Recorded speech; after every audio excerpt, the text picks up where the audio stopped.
Welcome back, everybody, to this week's second live episode of the week of the DCL Duo podcast, brought to you by My Path Unwinding Travel, and also our friends over at DCL Magazine, who are kind enough to be sponsoring our live and bonus episodes these past couple months. And so, want to put a plug in for them. If you have not checked them out, head over to dcl-magazine.com to sign up for their wait list. They are, I think, on the verge of publishing their first edition of the DCL magazine. As I understand it, we may even have an article in there if we can get it put together in time.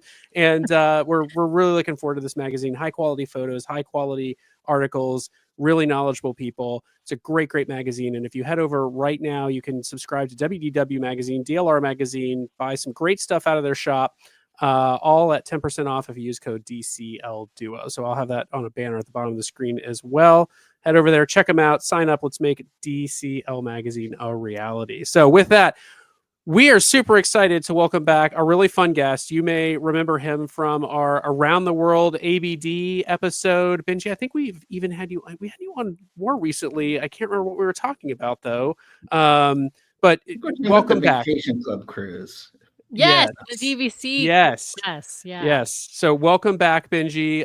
Benji, tell folks about Laughing Place as we kick off our show here. So we've been around for a bit. We're celebrating our 25th anniversary this year. Oh my goodness! Your silver anniversary, not at sea. not my silver anniversary.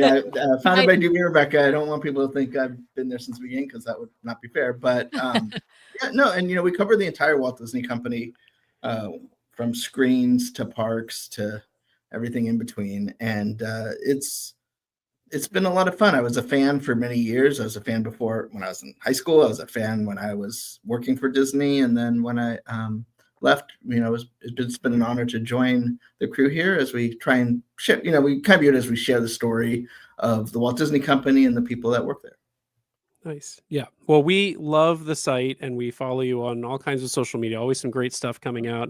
Got a chance to meet some of the team on the Lighthouse Point cruise. Just fabulous group of folks. So really excited to have you back on, Benji. Before we dive into talking about your experience with the treasure, I did want to let folks know that, big breaking news for Disney this week is that the Adventure is now on sale. So those early itineraries they released went on sale to Pearl Cruisers yesterday. Platinum Cruisers today. They've been going on sale here in the U.S. at, I believe it is 7 o'clock Pacific time, 10 o'clock Eastern, and they will go on sale to the general public December 10th. Singapore time. Seize the adventure, you guys. So it's exciting, but I gotta tell you, one of the funniest things about our trip to New York was I get off the plane at LaGuardia, and the airport is covered with Disney Destiny ads. Yeah. And I was like, okay, I can't call it the Destiny. I can't call it the Destiny. And then I get out, they start talking to me about it. Like, the theme of the Disney treasure is adventure. And I was like, you can't do that to me. That's so confusing, right? Yeah. I'm getting old. I know. Well, I want to put a plug out for anyone out there who has booked the Adventure or looking to book the Adventure. If you have, reach out. Let us know when we get there after the Destiny. We're definitely going to have some people on to talk about the Adventure and their experience on board. Full disclosure, I am booking kind of a placeholder cruise on the Adventure for the maiden voyage in out of Singapore. Thankfully, it does not. I'm confirming this before we pull the trigger on it, but thankfully, it does look like they are not imposing the same maiden voyage restrictions on this sailing that they have on the U.S.-based maiden voyages. So we're booking one, but highly unlikely we'll actually be able to make it work. We'll probably just kind of move it along at some point so that we can go experience it. But we'll be booking something. Yeah. And I have put the ticker at the bottom of the show. If you want to book through My Path Unwinding Travel, make sure to reach out to them. And you can reach out on our exclusive link, mypathunwinding.com/DCL Duo. Yes. Or email them using dclduo@mypathunwinding.com. All right. With that, I want to invest our time wisely here with Benji about the Disney treasure. I'm not going to roll through the christening and all that stuff. We talked about that with Scott last night and showed some video and things. Benji, you are kind of steeped in Disney history and expertise and Imagineering and all of that fun stuff. You really pay attention to the details. And so I want to spend the bulk of our time talking about the onboard things that you got a chance to see. And for everyone out there, Benji was, like Scott, was in New York for the christening, and there was a special media event and tour, so got a few hours or several hours on board the ship. Benji, the Grand Hall, it's the first thing you see when you step on board. What were your impressions of the Grand Hall? Is it as good as the Wish, better than the Wish, something in between? Like, what did you think about the Grand Hall when you stepped on board? I was surprised how much I liked it. The detail, the sort of that Agrabah sort of Middle Eastern aesthetic of, the tile, it really popped more. I kind of felt like, okay, if Wish is your castle at sea, like, where do you go from there, right? Like, Fantasyland's you go to the desert, right? Yeah, and I was like, I don't know how this is gonna play, but I was actually really impressed. And then the other thing that I thought was interesting was, and it's not really Grand Hall, it's Grand Hall adjacent, but the stuff they have in the 1923 display cases, I thought was fantastic. But, ooh, tell us about that, because we haven't. Yeah. That's one thing we haven't seen much detail or seen much chatter about what's in the display cases. We know on 1923 on the Wish, of course, you've got like figures and drawings and things like that. But what was different about it on the Treasure? It was. I'm going to put my photos in just so I don't misspeak, but it just felt like a little bit more like deep cuts. I felt like it paid tribute to Roy a little bit more. And okay. You know how they have that fun and fancy-free sort of moving mosaic in the background? Yeah. Yep. On the Treasure, it is Steamboat Willie, which so that black and white, but with the motion, I just felt was really a strong play. And, I really thought that was a nice, sort of, if you think big picture on the ship, it still has the sort of layout of the Wish. So for the people that were struggling with those issues, that that's not but I think like now that we've kind of been exposed to the Wish and kind of knew what to expect, it just felt like the little touches made this look like, for example, I was talking about the 1923 thing. They have these mosaics of, like, they have a Raja mosaic and a little sort of a mosaic of artwork from the parks. And it felt like they, because they weren't just using generic Disney, and it was playing up to like Walt's travels too. So it had like some art, like a hat he wore on a South American trip and some of those kinds of things. So it just felt a little bit less, like they put a little bit more thought into it. Like it wasn't just sort of, oh, well, Walt, here's the same 12 Walt pictures you've seen, your whole life. And, so it has like the Mickey Mouse doll that, you've seen that picture of Walt and Lillian on the ship and he's holding like a Mickey Mouse plush. So it's a recreation of that plush. Oh, in mosaic. Oh, that's so cool. Yeah. So, and then, like a sort of an homage to his private plane. That you can see in Palm Springs. So, I just felt as a Disney fan, I wish I didn't have as much time as I wanted there. I mean, we were kind of running, and we didn't actually get to go in the restaurant, but I felt like, oh, wow, this is a little bit more hardcore than it was on the Wish. Yeah. Nice. It seems like they went more hardcore into sort of the history, like archive feeling of, of the Walt Disney Company. And then, of course, of Walt Disney, of parks rides, basically. It feels like more like in touch with the heart or the history of Disney. Would you agree? Yeah, I would, and which I didn't expect, because if you think, once again, if this is Adventureland at sea, usually Fantasyland is the heart of the park, right? It's right. I mean, it's behind the castle. So I was surprised at the little nods that paid tribute. Now, I mean, there's some interesting choices that we can get into as we go to other spaces that I was like, this is a little incongruous to me, but just looking at this, I mean, you can see the mosaic work, and they had like, and like the fairy tale storytellers on the Wish, here they're more sort of travel. It's almost like the peddler from from Aladdin, that kind of vibe, and so it's the same big picture thing, but a little bit more detail. They have trunks filled with stuff. So it just seems like, and I mean, I think it's no secret that the Wish was a little rushed at the end there. Yeah. And I felt like they really took their time on this one. Yeah, I actually saw on social media today, speaking of the sort of the stage plays, someone had there was like a pop-up Aladdin play that they put on the stage in the atrium, which that's just so much cool. Like on the Wish, I feel like that stage doesn't get used enough, and it feels like they're making a more concerted effort. We saw that. We saw a Jungle Cruise interactive adventure online the other day.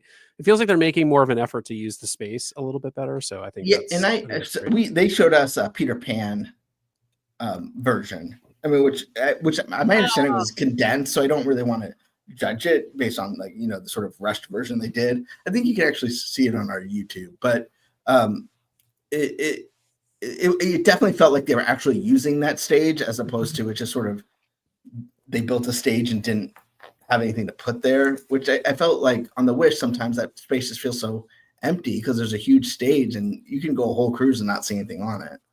Yeah. Yeah. Yeah, our friend CT is asking, do we think some of this extra activity is a result of it being a 7-night ship? That's possible. You got to have more stuff to do on 7 Right, nights than you do on 3 or 4 nights. more Yeah. entertainment as well. But I think it's also just like properly utilizing this space. I think to your point, Benji, you're right.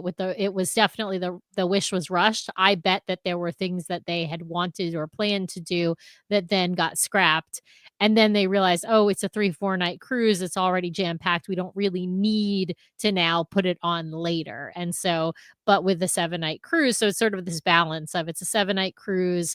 This ship had a lot more planning time. It wasn't delayed by COVID as far as construction or rehearsals. Or, I mean, we heard with the Wish that the theater folks, the main stage theater folks, didn't get into the theater until after the crossing. Like the theater wasn't finished until after the crossing from Europe. And so, I mean, that's impossible. How do they rehearse when they can't rehearse with the sets? They can't, they don't even have a stage. Like they're probably rehearsing like out on the deck. But I mean, that's not, the in theater show. You need to rehearse in the space. It's crazy.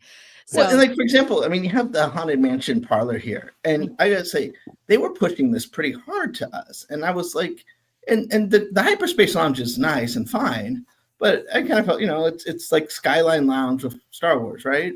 This is something. This is, I mean, it's a shame to even consider comparing this to the Hyperspace Lounge. If you're a Disney history fan, so this bust here, Disney fans may have heard of famed Imagineer Rolly Crump and his Candleman figure, which was never built, sort of Museum of the Weird. And so this is it's a bust of him, and he's melting. The paintings melt and reveal their sort of Haunted Mansion form. The ghost fish, this may be a little in the weeds, but Disney fans may know Imagineer Daniel Joseph, who's sort of their head illusion guy. He did the Beauty and the Beast illusion at the Tokyo attraction, and he was like, we love this space so much that we put in more time on this than we were probably supposed to.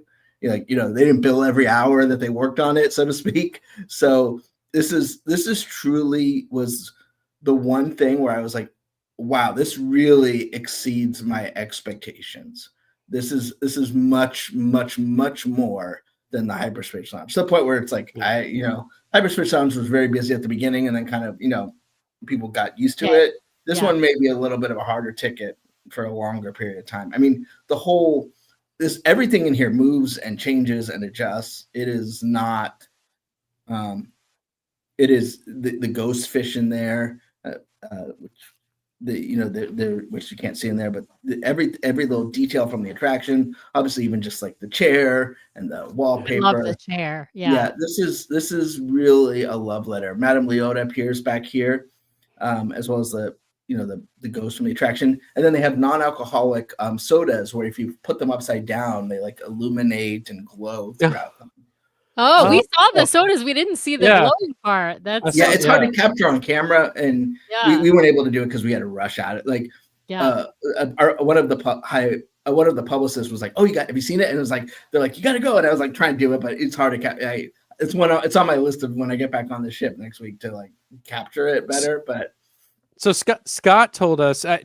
Scott told us one thing that you shared with him that I am so curious about. He said, you came up to him and you showed him if you write 33 on one of the iPads using as a menu, it brings up a Club 33 menu. I am so curious about this, and I'm also now curious, like, is that limited to people who are Club 33? And by the way, this is different than we talked yesterday about the hidden. There's a hidden puzzle thing with the iPad that you can order this 2-person drink, and it's on this thing that looks kind of like a candelabra, that thing right here with the bat.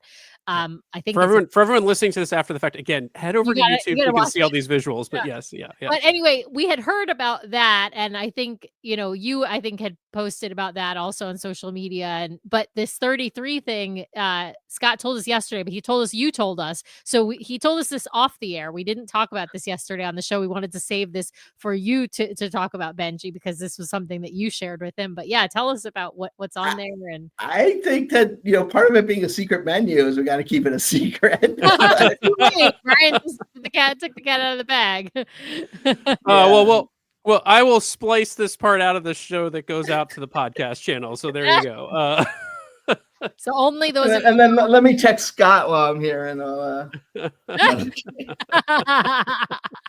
Say, Scott, you weren't supposed to share. Like I said, he did share that with us off the air, but I didn't know Brian was going to bring it up. I had honestly forgotten that we talked about it off the air. So there you go. Yeah, I mean, I plan to try it out on the maiden voyage and see what happens. Let me put. Well, if you're gonna edit this out, let me put it this way: for the special live audience, they're not going to be checking IDs, right? So, I mean, they may check your driver's license, but they're not. They don't know if you're a member or not. Yeah. So Benji, any other standout things from the Haunted Mansion Parlor? I mean, I agree that this looks absolutely stunning. I agree it's in a league of its own. It's not.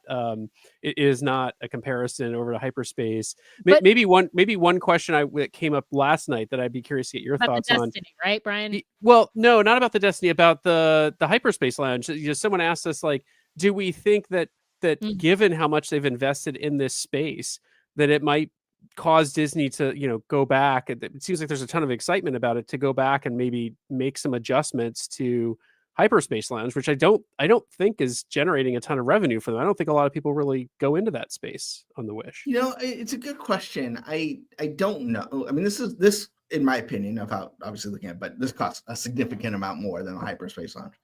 And so, I often wonder that about a lot of the spaces. Like, I just got off the Dream and I was like, they still have 687 there, which is nothing compared to like O'Gill's or something. So, I don't know how frequently they go back and do those things. I mean, the Hyperspace, the Haunted Mansion Parlor will be on the Destiny as well. So there's so many times when I go like, I'm surprised they haven't changed this yet.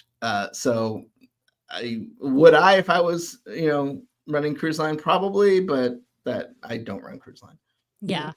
I really think so. I don't think they should copy this onto the Wish, but I really think that they should look to update Hyperspace to make it better, right? To make it like closer to what's the name of the pub in on the Star Cruiser? Cantina? No, on Star Cruiser, the Sublight, the Sublight Lounge. Make it more like poured in some of the details from Sublight Lounge to just enhance Hyperspace Lounge. I don't think they have to scrap it completely. I don't hate the space. I just think the space needs more. It doesn't have enough detail. It doesn't have enough interaction, right? Like, this space looks to have that, right? Because I feel like we expected Hyperspace Lounge, because it was supposed to be the Star Wars bar, to have more theming, more immersion, and it clearly failed in that respect. Yeah, I mean, obviously I don't have the internal numbers on surveys and things like that, but yeah, I mean, I wish it was more. I wish my Magic Band didn't vibrate every 10 seconds when I was there.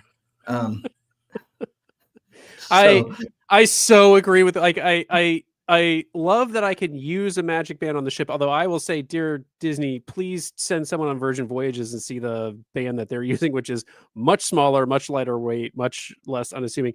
But I'm one of the maybe a few people, I hate that it like lights up and buzzes all the time, because we're so I said this on the show, we're so conditioned, like, oh, my wrist is buzzing, I'm getting a notification. It's just buzzing and lighting up, and I'm like, it detracts from my experience. It's one time, like if it's to convey a wow moment or like a big, moment, but not every time a ship flies by do I need to, like, because you're trying to have like a conversation and you're like, I mean, you just like take the thing off. Yeah, you're trying to enjoy it. This is the one space where I agree with you because you're trying to enjoy a drink. Brian would get rid of the light up and the buzzing like everywhere, In a even in the heartbeat. parks. Yeah. I like it when it interacts with like rides and shows and things like that. So I don't mind it in those. I just want them to do what they do at Disney World and put my CPass card on my Apple Wallet. So He really wants it on his Apple Watch, and Brian's gonna die on that hill. I don't just the one thing I thought, like, I mean, I use a Magic Band just because to ease to get in, you know, and I honestly would prefer just being on my Apple Watch, but my own thing is like it lights up during the fireworks show. But guess what? I'm not looking at during a fireworks show. Like, I'm looking at the sky, not going, "Ooh, it's now blue." So like, it never made sense to me. It's like, you know, they used to do that with the ears, right? So that you can buy these ears that go up with the show, so that everyone but you can see them. Yeah.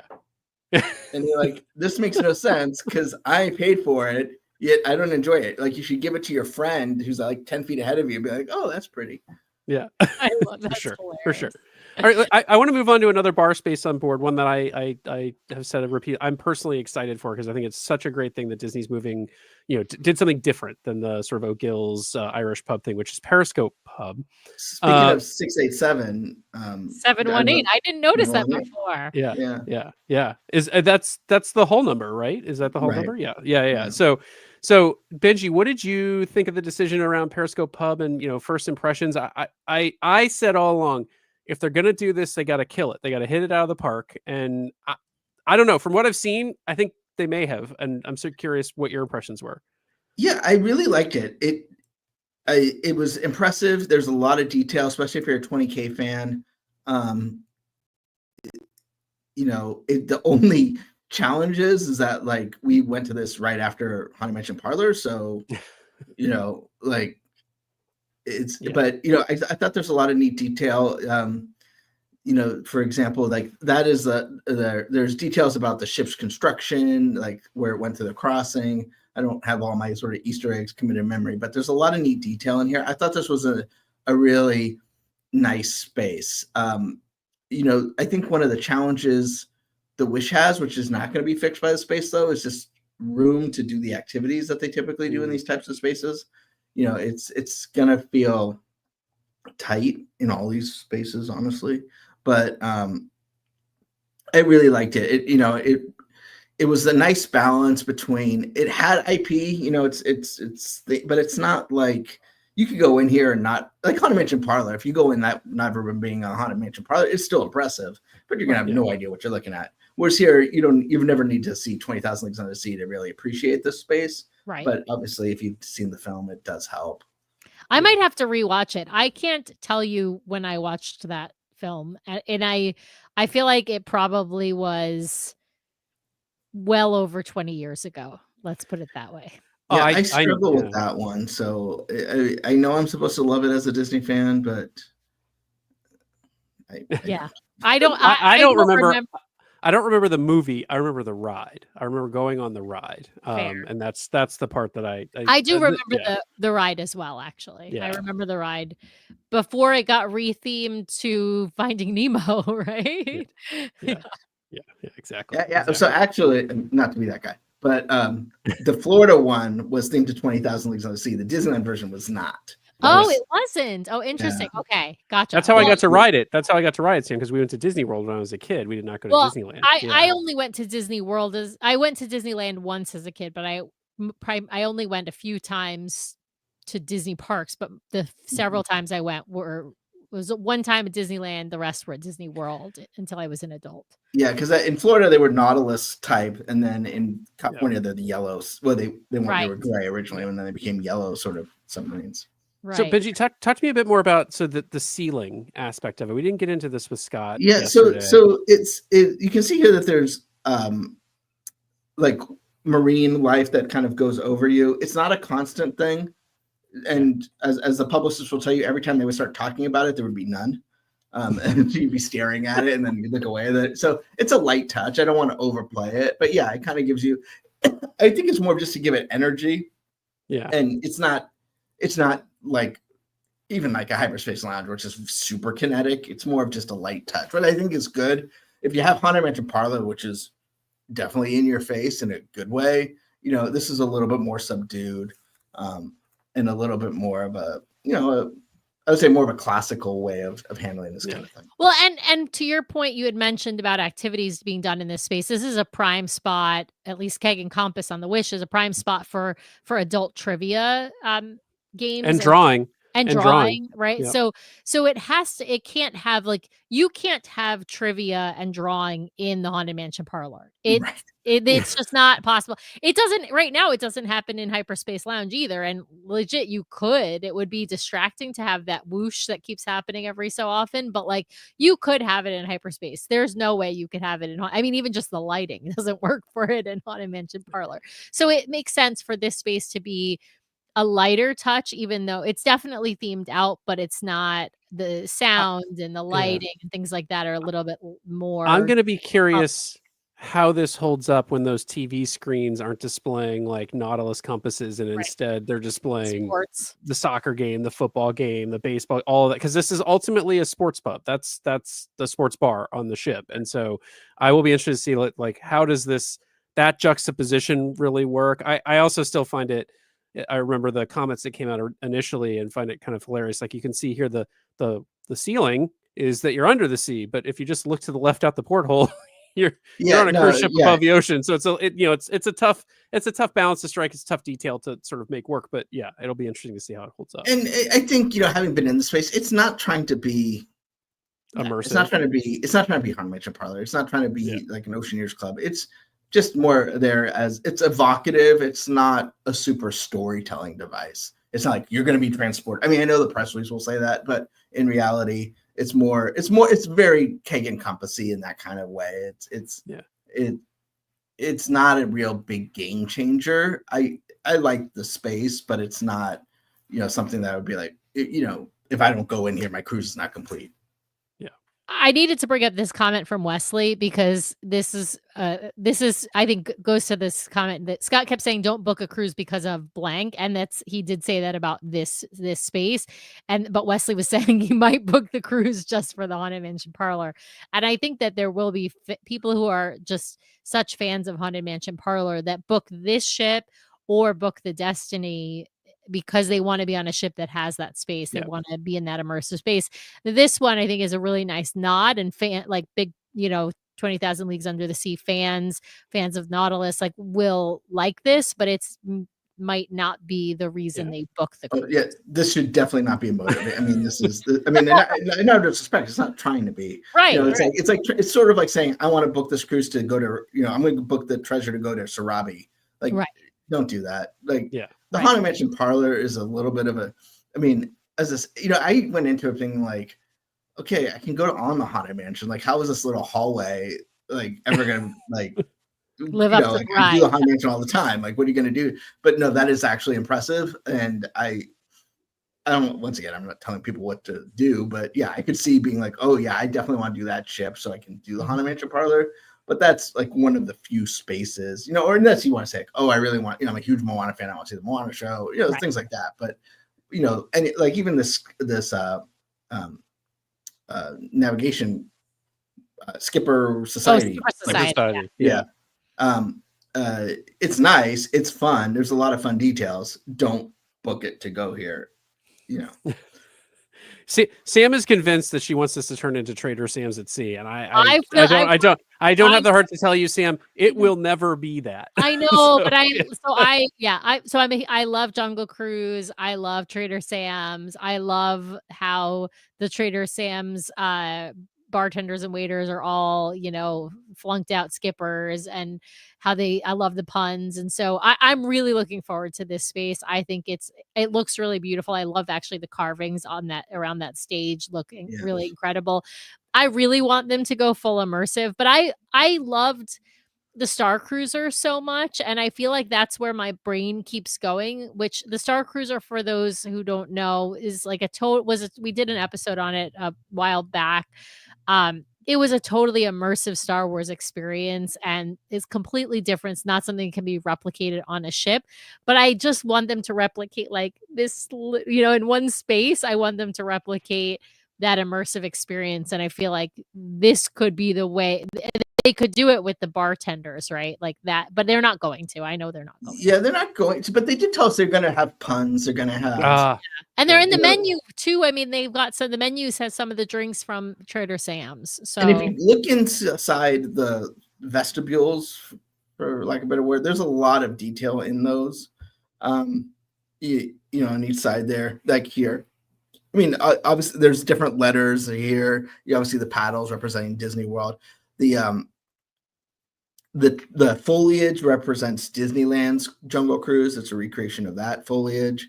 So there's a lot of detail here, and they do say that the puns will be part of it. I'm curious to see how that plays out with a mostly international crew. Yeah. But I think it's a fun space. It's just, to me, like the Bayou, it's in the middle of everything. So, it's never really, you never feel secluded. It's more of a space you go to do your trivia or hang out for a few minutes. It's not like Haunted Mansion Parlor or even start, or the Star Wars Lounge, because it's kind of in the middle of all of it. But, I am curious. It's one of the things I'm curious about is to see how this space plays when you're actually in a regular operation where, and it's kind of settles into itself and what it wants to be. Yeah. I wonder what you think, Benji, about how this ship plays to the non-hardcore Disney people, right? The people who like cruising, who are like, I want to go on a Disney ship because I want to have like good entertainment and good service, but aren't like the hardcore parks people. Like, do you think that this ship has something for them? That's my only. I'm hardcore into it, so I want to just be very clear. I love it, but I'm just curious: is it going to? Are they just completely not going to get it and not like this ship, or are they just going to enjoy what they enjoy and leave the rest? So one of the hardest things I could ever do is try and get a headspace of a non-Disney fan. But I know, right? It's hard. It's yeah. But as kind of what we're talking about, so Haunted Mansion to me is the one where it's like, okay, you really should be a fan. I mean, not saying you have to be. It's impressive technologically anyway, but you're gonna be looking at that bus, being like, why is he melting? Like, so. Whereas the other spaces, I don't think you need to know the story. They're like, you could just think of this as, I think people understand what a jungle navigation kind of skipper thing is if they're not a Parks fan. Like, yes, you're not going to be looking at here and being like, oh my gosh, that's a picture of Aaron Glover. But, I will. But no one, I mean, you can probably count on 10 hands how many people would know that. But, and I mean, and same thing with like Scat Cat Lounge. I mean, very few people have actually seen Aristocats, but I have seen it, but it's been again more than 20 years since I've seen it. Talk to us about Scat Cat, Benji, because Scott's description of this really stuck with me from last night. He said, I think we summed it up as like, so what you're telling me is that the Imagineers were 3 doors down from a room where they were playing some music from Aristocats, and and he was like, yeah, it's like 6 months later as they were designing the bar, they're like, oh, that's what that was. That was the Aristocats that we've been having in our head the whole time. Like, so talk to us about that space, because that's I haven't seen any. I mean, there's some floating around, but I haven't really seen too much about it out of the press materials, the promos, all that sort of stuff. Like, what is that space like? I kind of dig it. Okay. It's Nightingales on the Wish, and it's right, so it's right off of the hall there. And so this one does have like sort of an outdoor service bar, which is kind of a nice little touch. But you go in there and it feels like someone at Imagineering is a huge Aristocats fanboy, because like the piano has paw prints from the movie when the cats are dancing on the piano. So like there's a lot of detail. It's not like and even the drinks, when you drink them, there's a cat face in the bottom of the glass. So I'm not a huge Aristocats fan. I mean, it's, for animation fans, it's like peak Wooly Reitherman, like where it just sort of like, they took what they thought a Disney movie should be without having any of the sort of wisdom of Walt in it, but Yeah. um, It's not a that's the good sort of- movie. in the my opinion. vibe of everybody wants to be a cat. That's cool. That sort of late That kind of 60s jazzy jazz vibe. club. Yeah. Yeah, and they have a poster of it. In fact, some of the folks that were involved in the project, their cats are represented in the poster. But yeah, I felt like Nightingales. They're both IP based, but nobody would know, right? And I think Nightingales is definitely classier in terms of that, but this is a little bit more fun. I mean, it has nothing to do with the sort of Adventureland theme that they're saying. So that's what's a little odd about it. Is Aristocats takes place in here, in France, which is not, it takes place not in a far rung. Literally, they have the Eiffel Tower in the background. So that is what I kind of didn't get, but I like the space on its own. Well, I feel like every ship needs its whatever the martini bar, the high end Right. The cocktail bar, and that's what it's, the cocktail and piano bar to the tiki bar, or the the sort of fun drinks of the Skipper Society, and then you've got the immersive bar, right? That's kind of what they're going for. So in the beer pub, which is really the 20,000 Leagues Under the Sea. So yeah. Well, and it's also sort of the piano bar. So you have the piano guy playing, and he was rocking out. He's so good. I forget his name, but he's been on all the other ships. I follow him on Instagram. I can't remember. I'm blanking on his name, but the guy who plays piano on this ship is just incredible. He's actually like the music director, or one of the music directors on the ship as well. I'm blanking. I know that Taryn's going to be listening to this show, and she's going to be freaking out that I can't remember his name, because she's a big fan. Taryn is a fan of our show, and I think she's the one. Matt Grinkle. Matt Grinke. Matt Grinke. She's the one who got me onto following him on social media. He is just fantastic. Yeah. That comes from Taryn in the comments. Thank you, Taryn. Thank you, Taryn. Yeah. I knew you'd know. I think I saw him when we were on one of the smaller ships in the Cadillac Lounge, and I went in to get a drink, and people were like, "Oh, so you're here to see Matt?" And I was like, I don't know who Matt is. And so then he walked in, everyone was like moving closer to the piano, and I have to admit he was an outstanding piano player. So yeah.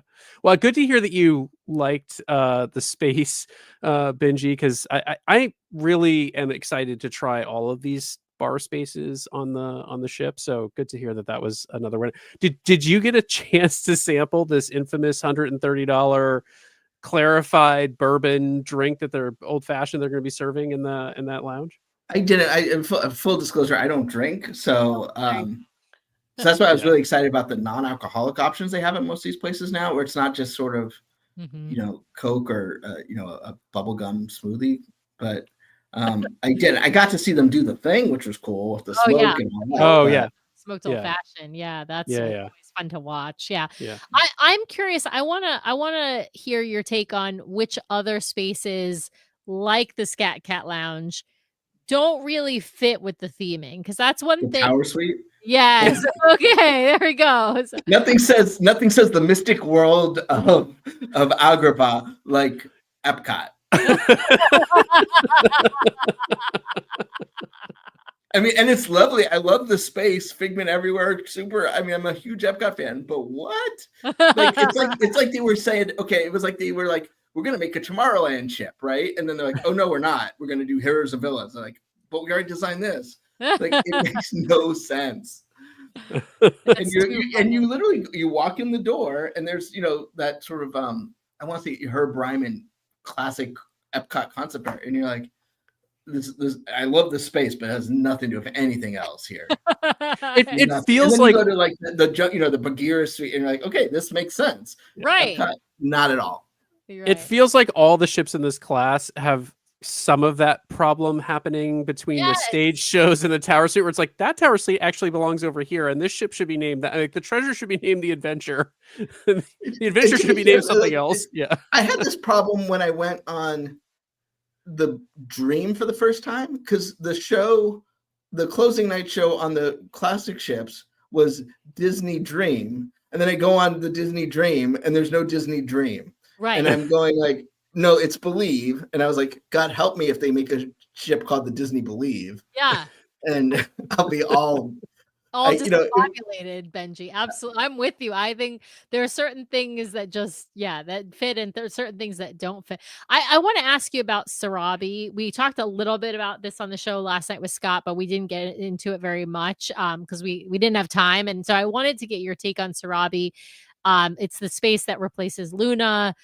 Is it, I know that it's different obviously in the artwork and whatnot, but is it different in the design? I have not been able to tell from any of the pictures. no, it's the same, Okay. which I So thought was same with the which open. was Yeah. yeah, because I mean, I always thought like after a couple nights of Match Your Mate, they would realize they need to close off that venue, and nope.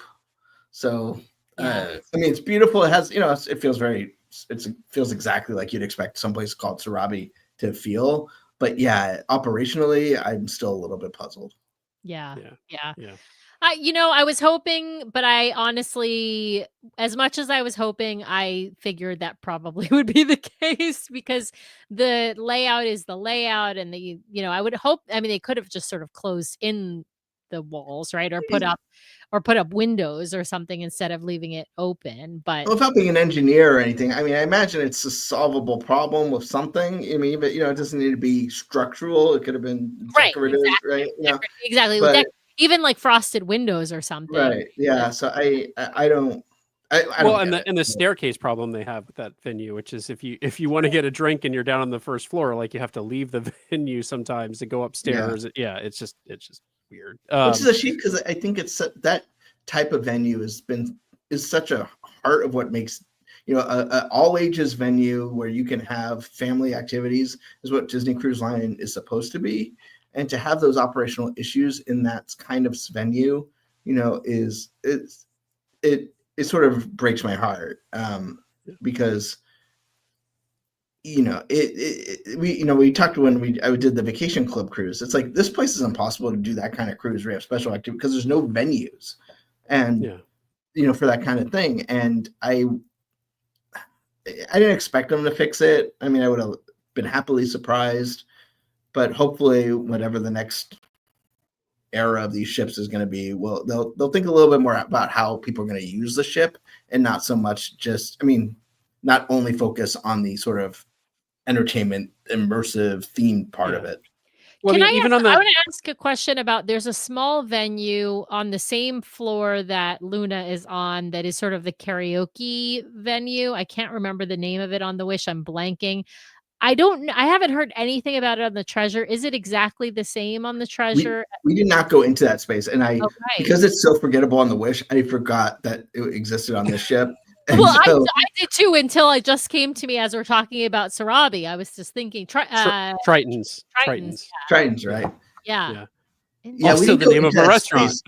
And the only thing I remember is that I went on a regular Wish cruise, and I wanted to do. They had trivia in there, and there was no way to get in because it holds 12 people. Yeah, it's really cool. That's something on my list to check out when we on another adventure. It's funny because the way they designed I like the way they designed the Wish from the standpoint of the adult spaces. Personally, I like that the bars are spread out throughout the ship. It's not all in one place. But to your point, what you're losing then is on even the smaller ships, you have both a D lounge and an Azure or whatever it is, two large venue theater type and spaces where you can do drawing, trivia, adult entertainment, all that sort of stuff throughout the day. And Sarabi just, I don't know, that the way they've laid out that space, it just doesn't work. It doesn't work to bring a crowd together for bingo. It looks like a total disaster in that space. Well, and that's a revenue generator. So on the 4 previous ships, you could use one of it's a theater as sort of that space if you needed to, but with the split theaters, those are so small that you gave up that as well. Yeah. I mean, I hate to criticize people who made decisions that I have no idea what went into them, but as a guest, as a person on it, I miss those sort of communal spaces. That is, it's like you go back to that Walt story of him sitting on a bench, wanting a place for parents and children to have fun together. Now, granted, on a cruise ship, you have plenty of places to split apart, but you should have those, put a little bit more thought into the communal spaces. Yeah. Let's be fair. There's plenty of beautiful spaces. I'm just trying to understand where are the hits, where are the misses. And there's no question, there's no doubt that this spaceship is beautiful. It's more of a function thing where I get a little questions, but there's not a part of the ship that I think is hideous. And I think they really put a lot of detail. I mean, you have Plaza de Coco here. The ofrenda here, I mean, it is amazing, right? Amazing. But and before we dive into Plaza de Coco, I just want to Wesley put a comment in about they need to return to the outdoor recreation space. Wesley, I just want to say I will die on the hill that the thing that they have now is far better than that outdoor basketball court space, because they can use it for so many different things, and the kids can play basketball in an air-conditioned space in the middle of the Caribbean. So, like, I think that the way they've set up, I'm forgetting the name of it, the Hero Zone on these ships. I think that was just, of some of the design element choices they made, I think that was a brilliant design choice. So. Except with one caveat, and I might have shared the story last time, but when we went on the media cruise for the Wish, and I'm looking, and they have all these ping pong tables on the top floor, and bing, and they'd fall down, bing, fall down, and it was like raining ping pong balls, and I was like, yeah, no one thought that one through. Yeah, that's fair. That's fair. Yeah. All right. But I think that they've mostly taken out the ping pong. I think it's mostly foosball though now, because those and the table shuffle boards, because those don't ping out. There were two things on that cruise where we knew they were going to change them. One was that, and the chairs in Enchante, because you would back up and suddenly 3 cast members would be there to hold them, because like they had so many problems. They were 3-legged chairs in Enchante, and we sat in them on the maiden voyage of the Wish when we ate in Enchante. And the next time we were there, which was a few months later, maybe 6 months later, changed out the chairs because they're falling over. You're going to be pouring that much champagne. Let's put people on a stable platform. Right. But anyway, the other thing that was funny about this, when we were taking the tour, you'd be amazed at how many people looked into the elevator to make sure there were real buttons. Everyone was like, what? Like, are we okay? Because we had all done the media cruise for the Wish, where that was just a disaster. Yeah, disaster. You know what though? Did they fix the issue that they've had on the Wish, which is they've got that one bank of elevators where only one or two of the elevators goes all the way to the top. Yeah. Like, oh, Disney, come on. It's such an easy fix. All right, Plaza de Coco. People are excited beyond belief for this restaurant. Benji, what did you think of the space? I will say one thing that we picked up on last night as I was watching kind of the B-roll through is it seems like the sight lines are a lot better than what's in Arendelle. But I don't know. What did you think of the space? Yeah, so I mean, just to kind of give you an idea of what we did there, we got like a brief snippet of the night 2 show. So the night 1 show is going to be a little bit more of a celebration of the Madrigal family from the land of the living, and then the night 2 is the sort of big party with with our friends from the land of the dead.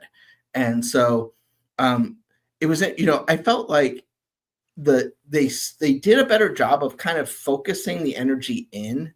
I think in Arendelle there's so much going on the walls and everything, and here they're decorated. I don't want to make it seem like they're bare, but they're focusing in right here. And so it was, I haven't seen the full show, so it's hard to compare and contrast exactly. And, we kind of just grabbed seats. We didn't really, look at sight lines in that way. The Rivera family. Sorry, not the Madrigal family. Oh, no, that's sorry. Yeah. Rivera. Just mixed up. The Rivera family from Coco. So, but the ofrenda there is just so beautiful as you walk in. In Arendelle they have those 2 busts of Anna and Elsa, which are nice, and you definitely have I think a great storytelling as you walk in. But this during like the world's longest hallway. But here I really feel like this. You turn a corner and there's this beautiful piece of art essentially, and I really like that. And they seem to. The food was actually really quite good. I think from what I had, I mean, I would say it's definitely a step up in terms of my taste of the food. Yeah. It all looks great. Like I hope they pulled this off. I think it seems like they've learned some lessons from Arendelle, because a lot of people complained about sort of I can't see the show, and all the concierge people are sitting at the tables right around the stage, and everyone else is kind of relegated to like not great tables. So yeah, this looks great. I'm so interested to see the menus. We've seen some kind of mixed feedback on the menus in the cruise group, the maiden voyage cruise group that we've been running. But I I think this is going to be a win, and I just I'm excited to try it out. So, and I don't know if we're going to be talking about it but one thing I was actually pleasantly surprised with was Worlds of Marvel. Oh yeah, we didn't get a chance to talk to Scott about that. What did you like? What I liked, so during the original show, right? You have those quantum cores on your table, and they do absolutely nothing, right? You push the button, and when you're told to, and it lights up, and that's the extent of this big quantum core thing that they made such a big deal over. But during this show, while you're in that sort of dining part of the meal, they play trivia. So each button lights up as of a different color, and then you push the button when with the right answer, and then it'll go green or red depending on what. Oh, it's not cool. Like it's not keeping score or anything, but just a fun way to kind of make use of that device that is kind of like interactive. Yeah. And so I really thought that the show, it's not as like, there's not like a major battle like there is in the other one, but I thought it was just, as a dining experience, it actually lived up to the sort of interactive promise that they had kind of not delivered on the first night show. Yeah, I'm excited to see, because like the Guardians of the Galaxy side of things always has like the best soundtrack, the best music. And so I love a show that's centered around it's fun like and funny and fun. Yeah. I love a show that's centered around Groot and Rocket. It's going to have the music in it. It sounds, I think that could be really, really fun. I do hope that they take some feedback from folks around the volume levels in these restaurants a little bit, because it is hard to carry a conversation in any of these restaurants at this point. So so my preference would be depending on who I'm cruising with, right? Like, yes, very, very good point, Benji. There's times where I'm perfectly happy to have the music loud, and there's other times where I'd rather have a conversation. Yeah. There was one more thing I was going to say about that restaurant, but it was stay till the end. Like, there's a tag. Okay. All right. Okay. All right. We'll do. All right. Benji, I want to ask you about the show, because I know you're a big show fan. We've got some B-roll here. Well, I'm not going to show the B-roll, because last night I showed it. It's like literally like 3 seconds of Moana on stage. It sounds like you got to see maybe like act 1, like 20 minutes of the show. Like, what did you think? Is it a hit? It's a great question. I don't know. I think it's much better. I really don't like that Little Mermaid show. I like the Little Mermaid show, but it's not close to my favorite, or it's not in the top like 4 even. Yeah, and I just felt it kind of like it took away some of, there's parts I like, but I felt like it was trying to do too much in a Little Mermaid show at sea. Like, my favorite show on the Wish is Seize the Adventure. I'm going to put that out there. Oh, absolutely. I love just visioning Bill Farmer just singing in the booth into the unknown. Yes. I love that whole. I love Goofy. Bill Farmer is Goofy's voice, for those who don't know, but it's a fantastic number. And I also love the Crush number in Seize the Adventure. So I just think that I think it's a really fun show. I'm actually excited that they brought it over to the Treasure. I think it's a really good night 1 shorter show, when they do like the bunch more announcements from the cruise director and things like that. So I think that'll be a good thing. I'm excited for Beauty and the Beast, because I love Beauty and the Beast on the Dream. And so I'm perfectly happy if they literally just replicate it and put it on the Treasure. But yeah, Moana is the thing to really look forward to, I feel like. And so you think it's could be a hit, but you're not sure. Well, it's hard because we didn't get to Maui. Oh, okay. And then we didn't get to, the big sort of e-ticket thing on this is the Taka puppet, right? Which we didn't get to see because and so I thought the cast was fantastic. Yeah, but it was all sort of, we're still on the island for the whole bit of this. So I think it's like how they handle the Kakamora. Like there's a lot of questions. I think this could go either way. The Kakamora. I don't like the little coconut guys. Holy cow! Like I hope they deal with it like they deal with Trolls and Frozen. I'm just gonna say that. I gotta say the Frozen version. I've seen Frozen at DCA. I've seen Frozen on Broadway. I've seen Frozen on the Wonder. And my favorite version is the one on the ship.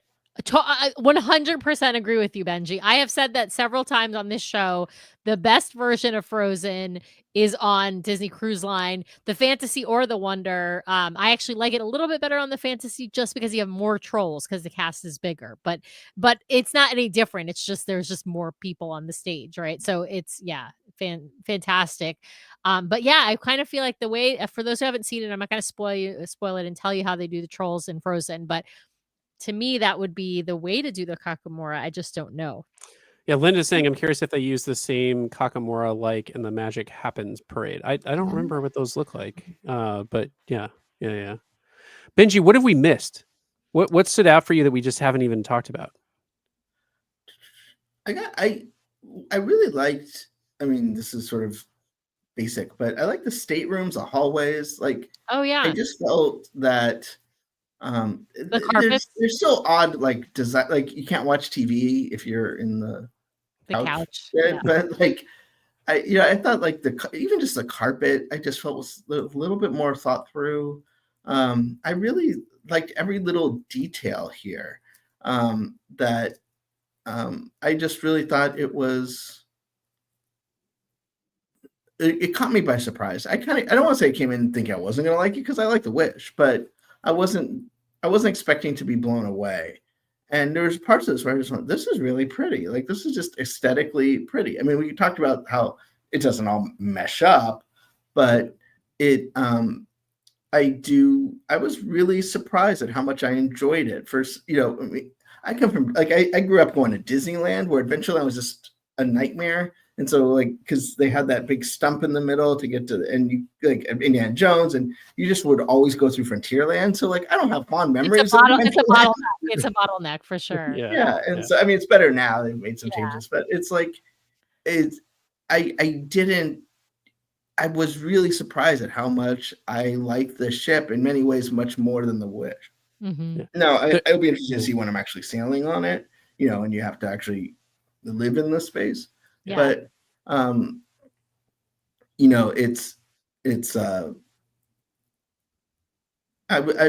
pleasantly surprised. I would not, I would not avoid the ship like some people, who may be a little stubborn might feel. So I'm pleasantly surprised. And it made me more excited for the Destiny too, knowing that it was going to be this different. I guess I wasn't expecting it. If you compare like the Dream and the Fantasy or the Magic and the Wonder, there's differences, but they're not that many. Yeah. Whereas this one, it really is quite different. Yeah, a lot more different theming. We've got a question about the augmented reality, which is the Uncharted Adventure. I have heard it's up and running, but I don't know if you heard or that it will be up and running. I don't know if you heard anything different. We were told it's going to have it, but it's not going to be available for the media cruise. Oh, not for the media cruise. Interesting. Okay. So Maiden is still a few weeks after that. So it might be available for then. I don't know. I do know that the Maiden cruise will be the first time the ship is decorated for the holidays. I told you people. This boom, mic drop. I just need to say this. You made Sam's day. You literally just made my day, Benji, because the amount of digital ink that has been spilled in the Maiden Voyage group that we've been managing about like it's not going to have decorations, and we're like Disney's going to do something. Yeah, everybody keeps saying, and that they've been told by customer service people on the phones, and I'm like, those customer service people don't know anything. They have been told to tell you it's not a maritime cruise because it's not a maritime cruise. Yeah. So it's not going to have all the trappings of a maritime cruise. So it's not going to have the deck party. It might not have some of the other pomp and circumstance, some of the, Mrs. Claus reading stories, all that junk. But it's going to have a tree. There are going to be some decorations. Maybe it will be understated, not as much as like some of the other ships. But I am convinced. I have been convinced. I have been saying this to people, and finally, Benji, you have said it, and I cannot even. yeah. I'm having flashbacks to the Dennis Miller show right now, so not to get off on a rant here, but Yeah. Well, by the way, our friend CT is saying they don't know Sam and the power of her prognostications. Tracy's saying Sam called it, so I needed to point those out. Sorry. So what's fun? My first thing went through my mind is these poor holiday services people who usually feel like once December rolls around, I'm done. Like I think, and they're like, no, we need you on December 20th. And like December 20th. Exactly. Right. Yeah. Well, and they're dark at least for at least a day before the maiden, right? Maybe even getting 2 all the days before stateroom the gifts maiden. delivered and all the Right, merch so on board. They and have. I mean, I know it's crazy time. I'm not saying that it's like they're like sitting there twiddling their thumbs or anything. It's a ton of work for them to get ready for the maiden. Like Brian said, the merchandise, the pre-order, all of that. There's a lot going on. Right now, they're not selling the maiden voyage merchandise on board, even though it's displayed. Like, so there are no. This is a correct you there, Sam. With the only stuff they're not selling on board is some Haunted Mansion stuff. No, they're not apparently. selling maiden voyage stuff either. No, that's not what I've heard from on board. Oh, okay. Yeah, Well, anyway, there's a lot for them to do, but one thing they can do is put up a darn Christmas tree, and they're going to do it. Although this will spark the additional debate now. Is it going to be the white Christmas tree from the Wish, or is it going to be a real Christmas? So who knows? I don't know. I don't know. Listen, I'm not prognosticating what color that tree is going to be. I'm not saying it's going to be a green tree. The one on the Wish is gold, I believe, if I'm remembering correctly. Oh yeah, whatever. It's some weird color. Yeah. I actually like Wesley's thing. I hope it's a palm tree with Christmas lights. It's actually brilliant. But there is going to be a tree. So I wanted to address one last comment before we let Benji go here, which is just, did it seem completely finished or like it will be by the main? I want to say, and Benji, I'm curious to hear what we have heard.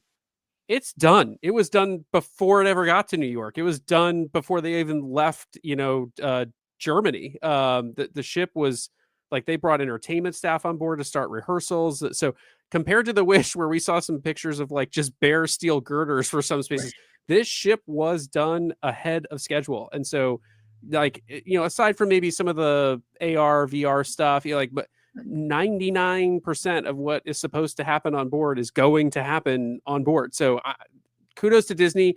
The challenges of the pandemic were real when they were building the Wish, but we are heard like there are no spaces left to be finished. They're not like, hanging light fixtures, putting up signage, like all that kind of stuff. Like this ship is ready to go. So is that what you saw? Not being ready on the Wish. Like I remember like that's an interesting pattern. I realized, it's just masking tape. And,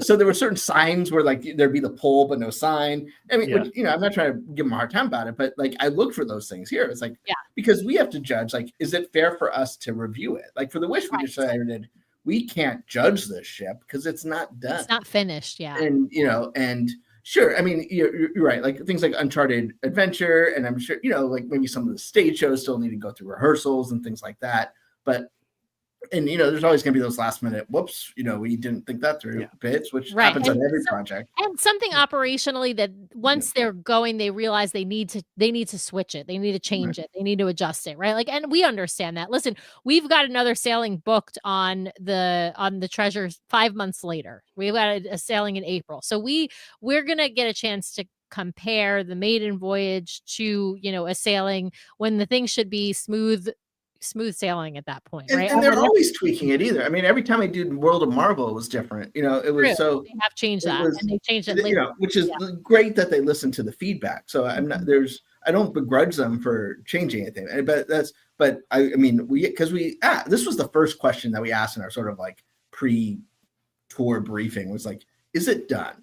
Like, because we don't want to show off something it's not done and say here's it is, because that's not fair to them.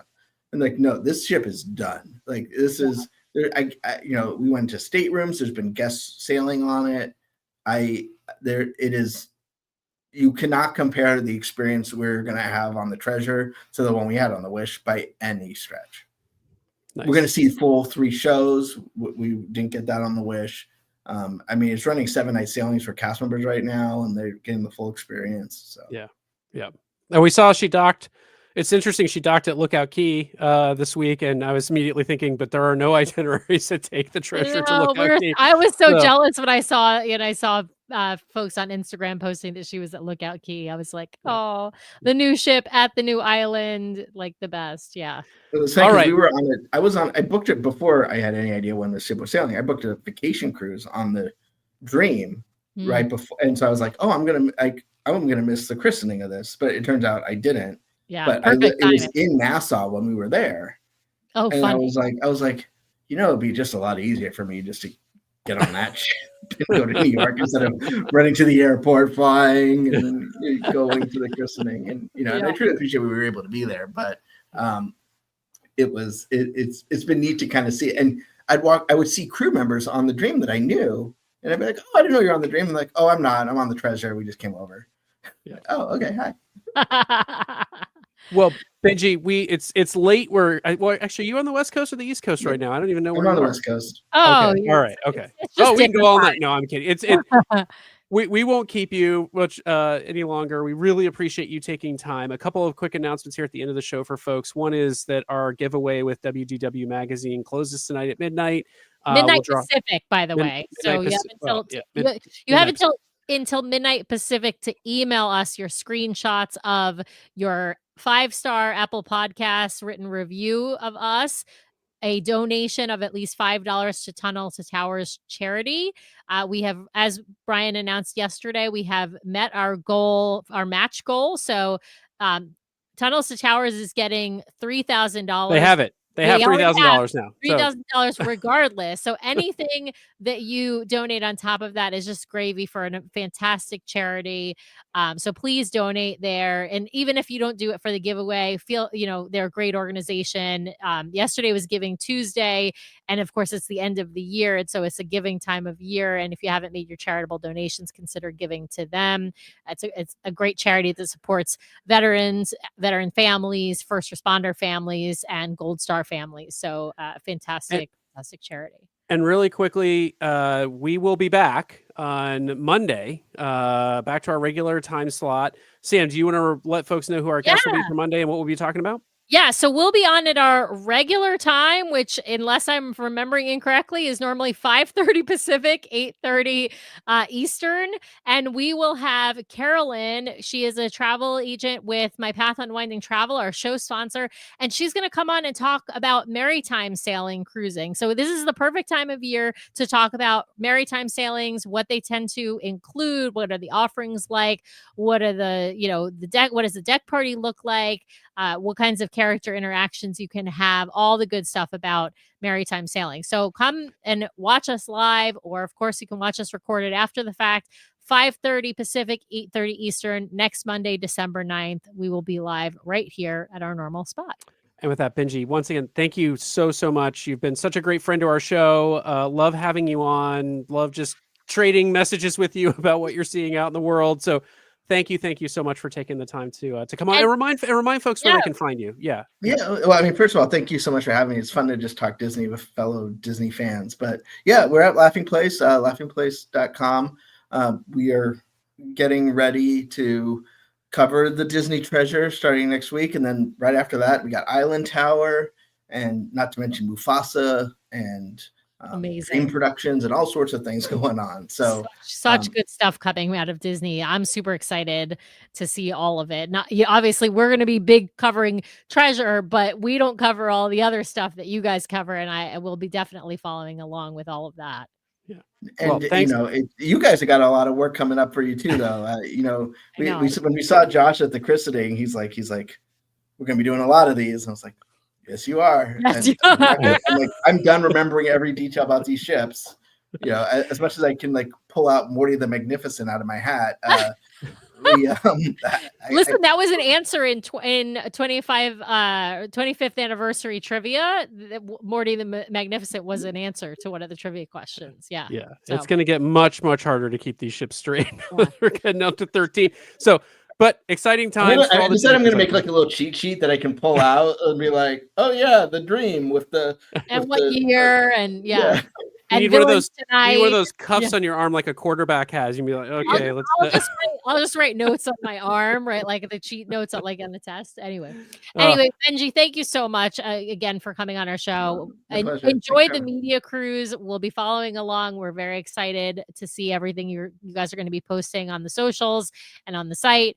But please, of course, join us again. For all those listening, watching, make sure to give Laughing Place a follow. Check them out. Such a great site, such great socials as well. And don't forget to like and subscribe to this show on YouTube if you haven't yet.